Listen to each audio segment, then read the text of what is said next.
I think a lot of the big name PKers forget what their first days of PKing were like. For many, that was a long time ago, and the entry field has definitely changed. Now, they all share that they died a lot, and when starting out, you will too. However, what does a lot look like? I personally think that this will vary for every player, but I want to keep a detailed account, for my own sake and others who never have PK'd but really want to. Now, this was the first time I ever PK'd for a week straight, and I believe that provides a unique perspective. And I wanted to break the week down in this video, and we'll be doing so in 3 sections. The first section is a data-driven review of the week. Now, the data I'm collecting is gameplay time and fight outcome, with fight outcome being further broken down into a kill, death, or a player running. Over the week, there was around 10 hours of fight gameplay, with an additional hour and a half spent skill training, which I'll explain later in the video. I ended the week with a nice even number of 70 fights, 40 of those resulting in a kill or death. And being new to PKing, let's go over deaths first. Oh, these brothers my guys, know that they fly, know that they ride or die. I keep boys by my side, CJ Ike, now I gotta roll with ice. Cold, these brothers my guys, know that they fly, know that they ride or die. I keep boys by my side, CJ Ike, now I gotta roll with ice. Ride or die, ride or die, ride or die, ride or die, ride or die, ride or die, ride or die, ride or die. Cold, these brothers my guys, know that they fly, know that they ride or die. I keep boys by my side, CJ Ike, now I gotta ride or die.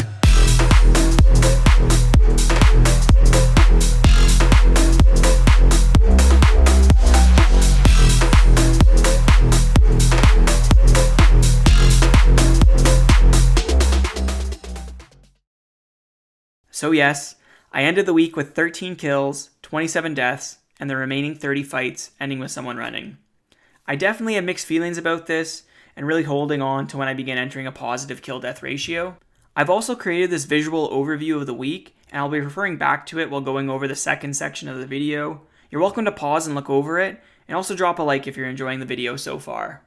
Now our next section of the video will be a lessons learned, and let's start off with the elephant in the room, days 3 to 5, where I went on my big losing streak.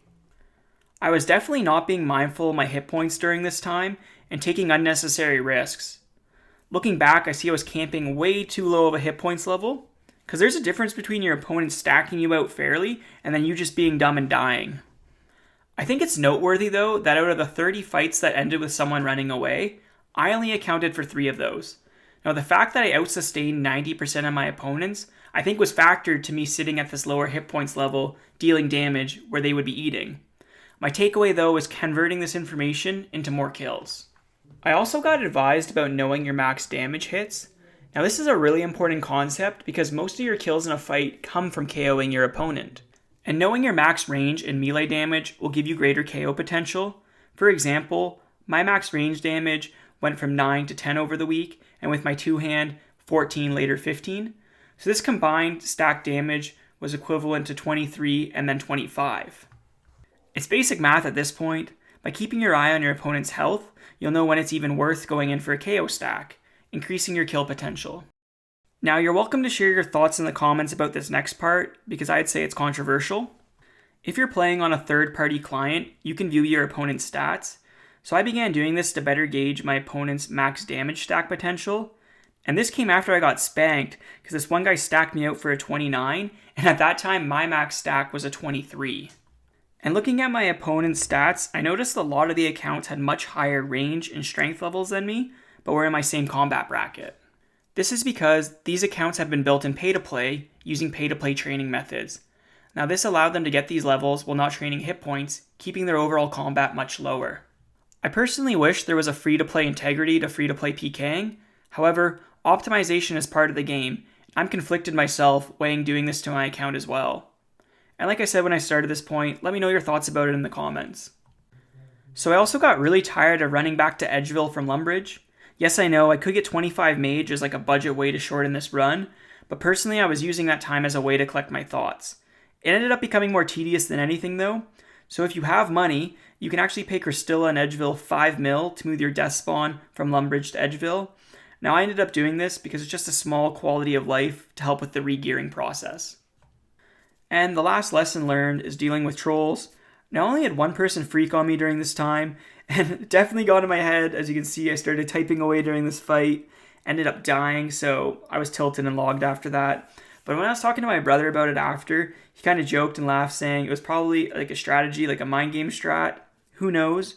However, I advise and I also plan on in the future just muting these distractions. Just to recap, don't take unnecessary risks, learn your max hits, moving your death spawn is advised, and know there will be trolls. Now in the final section of the video, I will be sharing my thoughts on what's next. You see, I'm already at a fork in the road. I've just dipped my toe into Pking, and I want to explore pure Pking more. However, tri-breeding still remains on my mind. And that style of Pking, I really believe, deserves focused practice and attention. I also mentioned earlier in the video that I've spent over an hour and a half training. Now what this was with some PvP skill concepts that I'm practicing on, and as I better these, I will be sharing beginner-friendly advice. Regardless, you may see me in the wilderness, you may see me at Last Man Standing, but you will definitely see me in the next video if you are subscribed. That being said, I hope you enjoyed this video and the way I'm showing the progress style. Comment your thoughts below, and liking the video is some appreciated support. See you in the next one. Now I gotta ride or die.